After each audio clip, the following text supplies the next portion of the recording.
मैं रविंद्र आर्य स्वागत करता हूं आपका अर्जुना साइंस क्लासेज। आज हम एक 12th का चैप्टर नया स्टार्ट करने जा रहे हैं जिसका नाम है विद्युत आवेश तथा विद्युत क्षेत्र, जिसको इंग्लिश में कहते हैं electric charge and electric field. ठीक, ये जो चैप्टर है ये एक यूनिट में आता है, जिस यूनिट का नाम क्या है, इलेक्ट्रोस्टैटिक्स या स्थिर विद्युत। समझे, ये यूनिट है और इसी के अंदर दो चैप्टर है, एक ये चैप्टर, एक और चैप्टर है संधारित्र और विद्युत विभव वाला चैप्टर है, इसके बाद का चैप्टर है वो। तो आज हम विद्युत आवेश तथा विद्युत क्षेत्र शुरू कर रहे हैं। तो सबसे पहले हमको जानना है कि स्थिर विद्युत की कहते किसको है, स्थिर विद्युत की कहते किसको है। स्थिर विद्युत की जो है, इस शब्द को देखिए, स्थिर मतलब कहते हैं कोई भी चीज विराम में हो, क्या हो, विराम में हो, और विद्युत की इसके अंतर्गत विद्युत आवेश का अध्ययन करेंगे। ठीक, मतलब स्थिर विद्युत के अंतर्गत हम विद्युत आवेश जब स्थिर रहेगा, विराम में रहेगा, रेस्ट में रहेगा, तो ये क्या क्या कर सकता है, इसका क्या क्या गुण होता है, ये विद्युत आवेश स्थिर रहकर कौन कौन सा गुण दिखा सकता है, कौन कौन सा इसका प्रॉपर्टी हो सकता है, उसका अध्ययन हम किस में करेंगे, स्थिर विद्युत की में। मतलब ये पहला चैप्टर और दूसरा चैप्टर तक आवेश विराम में रहेगा, चलेगा नहीं, बात बुझे। तो स्थिर विद्युत की में आवेश कैसा रहेगा, विराम में रहेगा। तो इसका परिभाषा हम लिख सकते हैं कि भौतिकी की वह शाखा जिसके अंतर्गत विद्युत आवेश क्या हो, स्थिर हो, या सॉरी ऐसे लिख सकते हैं कि भौतिकी की वह शाखा जिसके अंतर्गत स्थिर विद्युत आवेश के गुणों का अध्ययन किया जाता है, स्थिर विद्युत आवेश के गुणों का अध्ययन किया जाता है, उसको क्या कहते हैं, स्थिर विद्युत की कहते हैं। बस शब्द पकड़िए, परिभाषा पकड़ में आ जाएगा।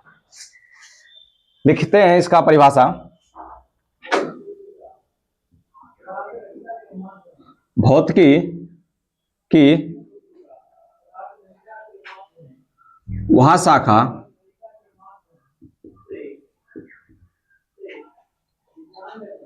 जिसके अंतर्गत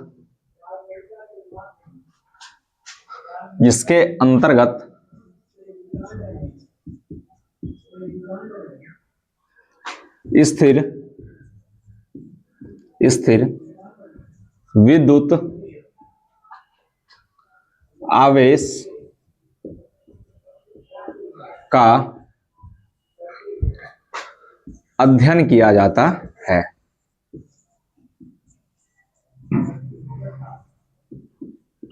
अध्ययन किया जाता है। तो इसके अंतर्गत क्या करेंगे, जब आवेश स्थिर में रहेगा तो उसका जो जो गुण हो उसके बारे में हम अध्ययन करेंगे। स्थिर विद्युत आवेश के, यहां पर लिख सकते हैं कि गुणों का अध्ययन किया जाता है। ये इसका क्या हो गया, परिभाषा है। बात समझे, ये बहुत ही इंपॉर्टेंट चीज है। ये बच्चा समझता ही नहीं है कि स्थिर विद्युत की, चैप्टर पढ़ लेते लेकिन उसको पता ही नहीं रहता कि स्थिर विद्युत की कहते किसको है। तो भौतिकी की वह शाखा जिसके अंतर्गत हम स्थिर विद्युत आवेश के गुणों का अध्ययन करते हैं, क्या कहलाता है, स्थिर विद्युत की कहलाता है। तो चलिए अब जानते हैं कि विद्युत आवेश किसको कहते हैं। विद्युत आवेश आपने देखा, लेकिन विद्युत आवेश कहते किसको है उसके बारे में अब देखेंगे हम। चलिए देखते हैं विद्युत आवेश कहते किसको है। जिस तरह आप अच्छा है या खराब है, वो क्या है, आपका गुण है। आप अच्छा हैं या खराब हैं, वो आपका गुण है। आप गोरा हैं, काला हैं, आप बढ़िया हैं, खराब हैं, आप मोटे हैं, पतले हैं, आप तेज दौड़ सकते हैं, मोटे, ये सब आपका कभी है, गुण है। आप पढ़ने में अच्छे हैं, आप पढ़ने में खराब, ये सब आपका गुण है। तो ये गुण कहां से आ रहा है, आपके अंदर से। उसी तरह जैसे पृथ्वी कोई वस्तु को खींचता है, ये पृथ्वी का क्या है, गुण है, जिसको आप लोग क्या कहते हैं, गुरुत्वाकर्षण। उसी तरह हर एक पदार्थ के पास कुछ ऐसा चीज होता है जिसके कारण वो किसी वस्तु को आकर्षित कर सकता है या प्रतिकर्षित कर सकता है, या विद्युतीय गुण या चुंबकीय गुण या विद्युतीय प्रभाव या चुंबकीय प्रभाव उत्पन्न कर सकता है। बात समझे, उसे क्या कहते हैं, विद्युत आवेश कहते हैं। इसका परिभाषा हम आराम से लिख सकते हैं कि किसी पदार्थ का वह गुण जिसके कारण वह विद्युतीय प्रभाव तथा चुंबकीय प्रभाव को प्रदर्शित करता है, दिखाता है उसे क्या कहते हैं, विद्युत आवेश कहते हैं। विद्युत आवेश के कारण ही कोई पदार्थ प्रतिकर्षित करता है किसी चीज को, या कोई पदार्थ किसी चीज को आकर्षित करता है। अगर आवेश न है तो उदासीन है, बात समझे, ना वो आकर्षित करेगा ना वो प्रतिकर्षित करेगा। तो आवेश होना बहुत ही जरूरी है आकर्षण और प्रतिकर्षण करने के लिए। ठीक, इसका परिभाषा लिखते हैं।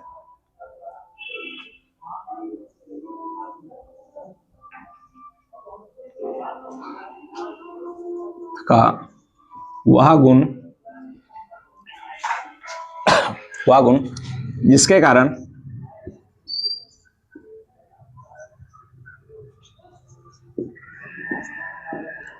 कारण वह विद्युतीय प्रभाव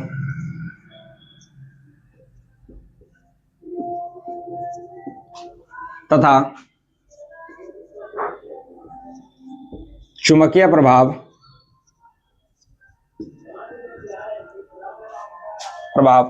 को प्रदर्शित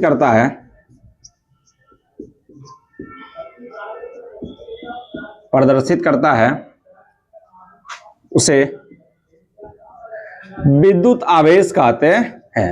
उसे विद्युत आवेश कहते हैं। ठीक, विद्युत आवेश क्या है, एक गुण है। क्या है, एक गुण है जिसके कारण विद्युतीय प्रभाव या चुंबकीय प्रभाव कोई पदार्थ दिखाता है। अगर आवेश नहीं रहेगा, अगर वो उदासीन रहेगा, उस पर आवेश जीरो रहेगा, ना ये गुण दिखाएगा ना ही ये गुण दिखाएगा। ठीक, तो एक बात ध्यान रखिएगा कि विद्युत आवेश का SI मात्रक कूलम्ब होता है। क्या होता है, कूलम्ब। इसको आप शॉर्ट में C भी लिख सकते हैं। ठीक,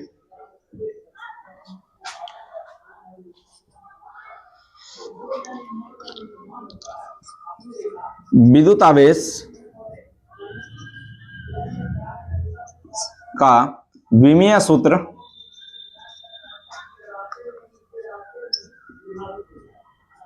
A पर पावर 1 T पर पावर 1 होता है। अच्छा, इसका आप पढ़े होंगे क्लास 10th में, फॉर्मूला पढ़े होंगे, विद्युत धारा बराबर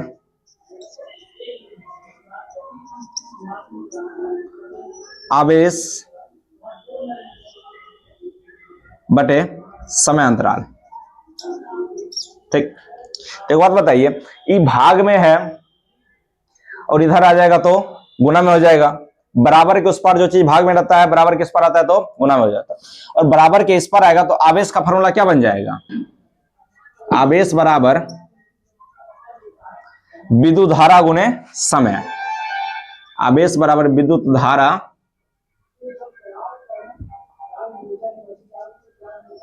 गुने समय, और आवेश को Q से लिखते हैं, विद्युत धारा को I से, समय को T से। तो आप एक फॉर्मूला याद रख सकते हैं, Q बराबर IT।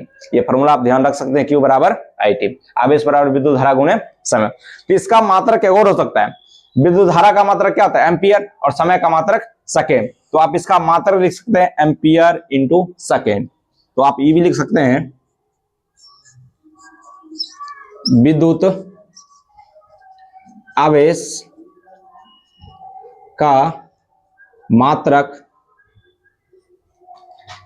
एम्पियर सेकेंड होता है। ठीक, इतना बात आप ध्यान में रखिएगा। और भी पॉइंट है, इसको पहले मिटाते हैं फिर अगला पॉइंट पे चलते हैं। अगला पॉइंट है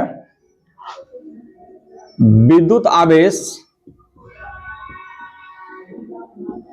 का सीजीएस मात्रक। कौन सा मात्रक, सीजीएस मात्रक क्या होता है, ध्यान है। देखिए, विद्युत आवेश का सीजीएस मात्रक स्टेट कूलम होता है। क्या होता है, स्टेट कूलम। ठीक, या इसी का दूसरा नाम है स्थिर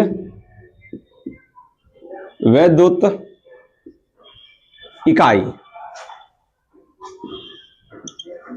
इसको इंग्लिश में कहते हैं इलेक्ट्रो स्टैटिक यूनिट। अच्छा एक बात बताइए, एक आगाम कथी ई, इसके आगे में एस, इसके आगे में यू, तो इसको शॉर्ट में आप ई एस यू भी लिख सकते हैं, ठीक, होता है। और एक बहुत ही एग्जाम के पॉइंट ऑफ व्यू से बहुत ही इंपॉर्टेंट बात है, बहुत बार पूछा है, एक कूलम बराबर कितना स्टेट कूलम या कितना ESU होता है, तो आप ध्यान रखिएगा, एक कूलम बराबर 3 × 10⁻9 स्टेट कूलम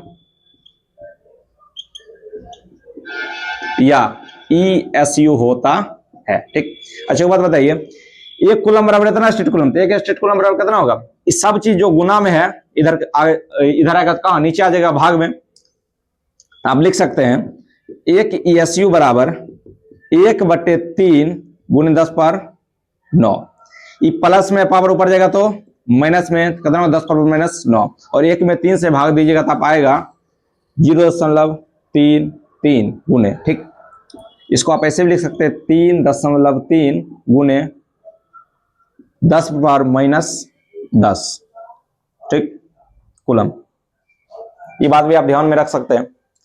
अच्छा अगर पूछ रहे कि विद्युत आवेश सदिश होता है या अदिश, तो आप ध्यान में रखिएगा कि विद्युत आवेश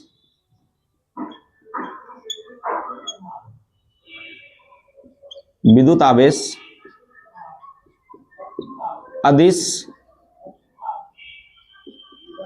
राशि होती है, ठीक। एक वैज्ञानिक थे बेंजामिन फ्रैंकलिन, कौन वैज्ञानिक थे, बेंजामिन फ्रैंकलिन, उन्होंने बताया कि विद्युत आवेश दो प्रकार के होते हैं, एक धन आवेश, दूसरा ऋण आवेश।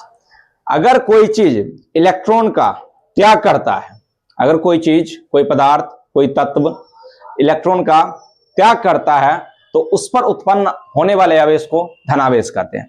अगर कोई पदार्थ इलेक्ट्रॉन का ग्रहण करता है तो उस पर उत्पन्न होने वाले पदार्थ को उस पर उत्पन्न होने वाले आवेश को ऋण आवेश कहते हैं। धन आवेश मतलब प्लस चार्ज और ऋण आवेश मतलब माइनस चार्ज। आवेश चाहे प्लस हो या माइनस हो, लेकिन उत्पन्न इलेक्ट्रॉन के आदान प्रदान के कारण ही होता है। तो चलिए अब पढ़ते हैं आवेश के प्रकार। बेंजामिन फ्रैंकलिन ने बताया कि आवेश दो प्रकार के होते हैं, एक धन आवेश, दूसरा ऋण आवेश। चलिए लिखते हैं, पहला क्या होता है, धन आवेश। इसको इंग्लिश में कहते हैं पॉजिटिव चार्ज। तो मान लीजिए अगर सोडियम है, क्या है, सोडियम, और सोडियम का एटॉमिक नंबर होता है 11, इसमें इलेक्ट्रॉन की संख्या कितना है, 11। अगर आप इससे एक इलेक्ट्रॉन माइनस कर देते हैं, एक इलेक्ट्रॉन निकाल लेते हैं, तो इस पर जो उत्पन्न होगा आवेश क्या होगा, Na+। मतलब अगर कोई पदार्थ इलेक्ट्रॉन का त्याग करता है तो उस पर कौन सा आवेश आएगा, प्लस। यानी एक इलेक्ट्रॉन अगर ये किसी को दे दे, इस पर कौन सा आवेश आएगा, प्लस। 2 इलेक्ट्रॉन देगा तो +2, 3 आएगा तो +3। तो जितना इलेक्ट्रॉन देगा उस हिसाब से इस पर आवेश उत्पन्न होगा। तो इसका परिभाषा हम लिख सकते हैं आराम से,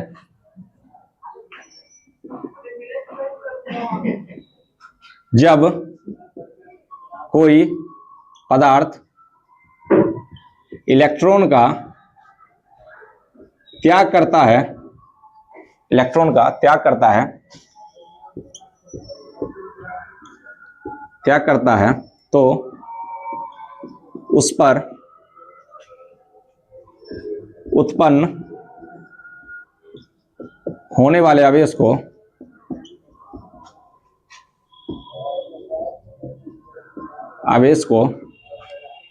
धनावेश कहते हैं।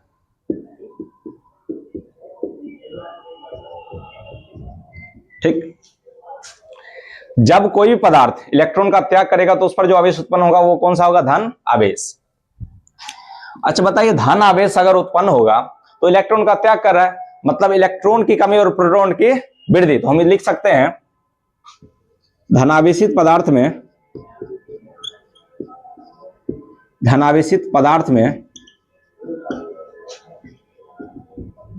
इलेक्ट्रॉन की कमी होती है, कमी होती है। अच्छा, धन आवेश क्यों होता है? इलेक्ट्रॉन घट जाता है, प्रोटॉन ज्यादा हो जाता है, तो प्रोटॉन प्लस चार्ज होता है, इसलिए कौन सा आवेश आ जाता है? धन आवेश। हम लिख सकते हैं यह आवेश प्रोटॉन के अधिकता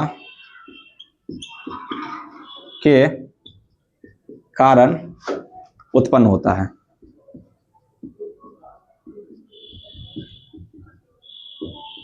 ठीक, कुछ जानकारी प्रोटॉन के बारे में ले लेते हैं। प्रोटॉन पर आवेश का मान कितना होता है पता है? 1.6 × 10⁻⁻19 कूलम। पूछ देगा द्रव्यमान, द्रव्यमान ध्यान में रखेगा 1.67 × 10⁻27 kg। इसी को आप अगर ग्राम में बदलेंगे तो 1000 से गुना करेंगे तो हो जाएगा कितना? 1.67 × 10⁻24 ग्राम। ठीक, इसका खोज किया था गोल्डस्टीन। किसने खोज किया था? गोल्डस्टीन। और नामकरण किए थे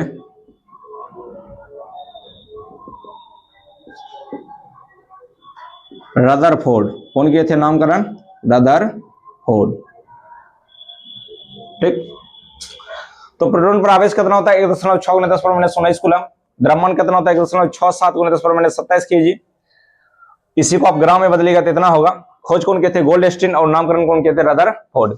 ये हमेशा किसके कारण उत्पन्न होगा? इलेक्ट्रॉन की कमी के कारण, प्रोटॉन की अधिकता के कारण। प्रोटॉन ज्यादा हो जाता है इसलिए आवेश क्या उत्पन्न हो जाता है? धन आवेश। यही सब है धन आवेश। चलिए अब पढ़ते हैं ऋण आवेश के बारे में।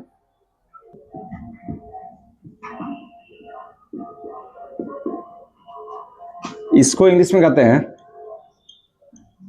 Negative charge.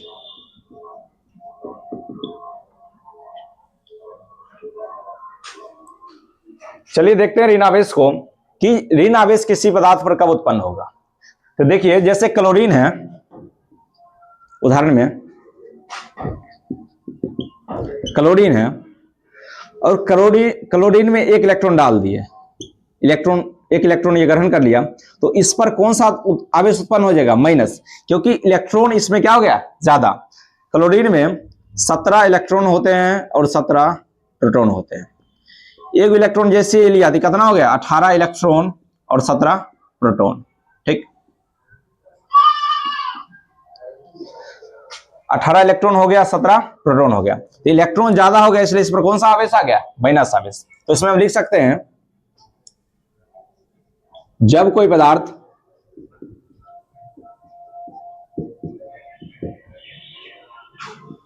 इलेक्ट्रॉन का ग्रहण करता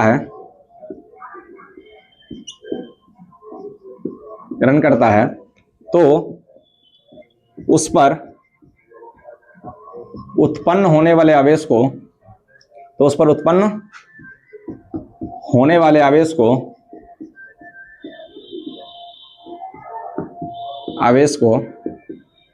ऋण आवेश कहते हैं।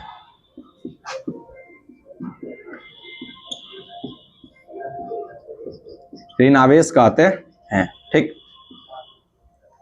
और ऋण आवेश कब उत्पन्न होगा? जब इलेक्ट्रॉन का अधिकता होगा। तो लिख सकते हैं एक पॉइंट हम, ऋण आवेशित पदार्थ में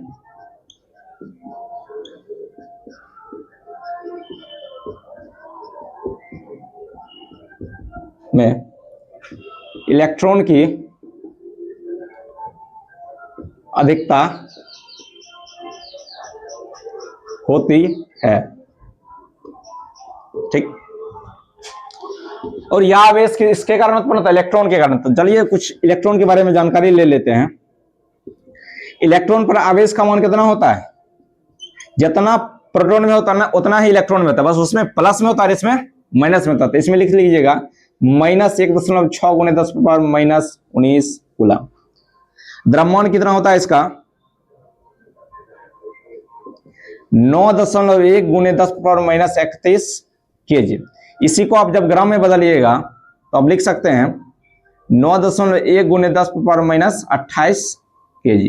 ठीक, सॉरी ग्राम में ना बदल दिए तो -28 ग्राम। अच्छा, इसके खोजकर्ता कौन थे? इसके खोजकर्ता हैं जे थॉमसन। कौन है? J Thomson. ठीक, कौन है? J Thomson. तो ध्यान रखिएगा कि ऋण आवेश कब आएगा? जब कोई पदार्थ इलेक्ट्रॉन का ग्रहण करेगा। ऋण आवेशित पदार्थ में इलेक्ट्रॉन की अधिकता हो जाती है। देखिए इलेक्ट्रॉन यहां पर बढ़ गया था। इस पर आवेश का मान कितना होता है? -1.6 गुने 10⁻19 कूलम। द्रव्यमान कितना होता है? 9.1 गुने 10⁻31 kg। इसी को आप ग्राम में बदलिएगा तो 1000 से गुना कीजिएगा तो कितना हो जाएगा? -28 ग्राम। इसके खोजकर्ता कौन थे? J Thomson. ये कौन सा है? ऋण आवेश आपका खत्म हो गया। इसका अच्छे से नोट्स बना लीजिए। अब आवेश का दो गुण है, उसको पढ़ते पहले इसको मिटाते हैं। ठीक है, आवेश का गुण है कि जब आवेश समान रहेगा, समान आवेश मतलब प्लस प्लस माइनस माइनस, तो जब समान आवेश रहेगा तो उसमें प्रतिकर्षण होता है या विकर्षण होता है। मतलब एक दूसरे को कहां भगाएगा? दूर भगाएगा। समझे? तो लिख लेते हैं इसको कि जब, या ऐसे लिख सकते हैं, दो समान आवेशों के बीच, दो समान आवेशों के बीच प्रतिकर्षण या विकर्षण, इसी को इंग्लिश में कहते हैं रिपल्सन। क्या कहते हैं? रिपल्सन होता है। यानी प्लस आवेश रहे प्लस आवेश रहे, या माइनस आवेश रहे या माइनस आवेश रहे, इसके बीच क्या होगा? प्रतिकर्षण। इसके बीच भी क्या होगा? प्रतिकर्षण। ई एकरा एने भगाएगा, ई एकरा एने भगाएगा, ई एकरा पर बल एने लगाएगा, ई एकरा पर बल एने लगाएगा। मतलब दोनों एक दूसरे से दूर जाना चाहेगा। इसलिए क्या बोले? दोनों के बीच में क्या होता है? प्रतिकर्षण। ध्यान रखिएगा, समान आवेशों के बीच क्या होता है? प्रतिकर्षण या विकर्षण होता है। दूसरा पॉइंट हम लिख सकते हैं इसी में कि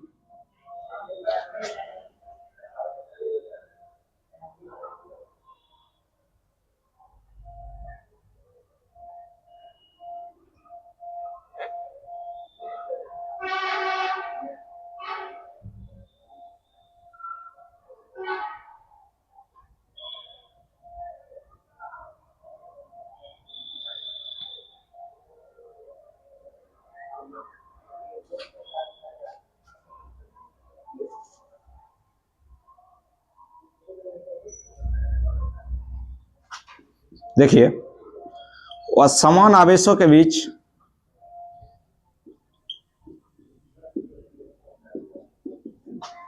असमान आवेशों के बीच आकर्षण होता है।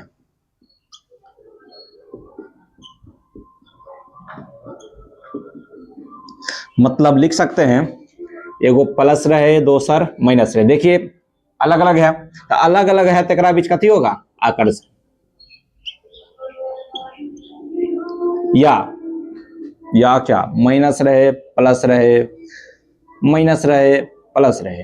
देखिए इसके बीच भी आकर्षण, इसके बीच भी आकर्षण, इसके बीच भी आकर्षण। ठीक, बस ध्यान रखना है कि समान आवेश रहे तो प्रतिकर्षण या विकर्षण, और असमान आवेश रहे तो आकर्षण होता है। अच्छे से देख लीजिए और आज यहीं तक रहने देते हैं। जाते जाते दो लाइनें उसको सुनिएगा, थोड़ा गौर कीजिएगा कि अपने जिंदगी में नियंत्रण बहुत ही जरूरी है। आपके जिंदगी में नियंत्रण बहुत ही जरूरी है। अगर आमदनी कम हो तो खर्चों पर, और जानकारी कम हो तो शब्दों पर। इसी के साथ अब आपसे अलविदा कहते हैं, फिर मिलेंगे अगले वीडियो में। तब तक के लिए लिख लीजिए, ठीक है।